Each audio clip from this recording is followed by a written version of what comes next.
Hi guys, here we've got Apple iPhone, and let me show you how to send messages with bubble effect. First of all, you have to open Messages and then just enter message that you would like to send.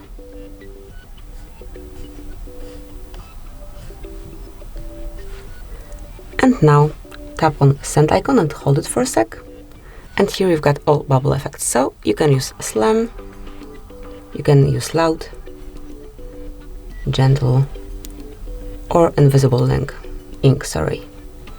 And then to read it, you'll have to just slide from side to side. So let me pick, for example, Loud, and then let's just send it. And here it is. This is how it will look. Then also how you will receive it.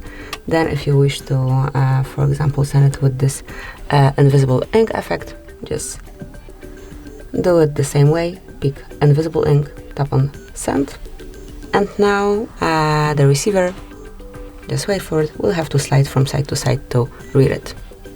So this is it, that would be all. Thanks for watching. Please subscribe our channel and leave the thumbs up.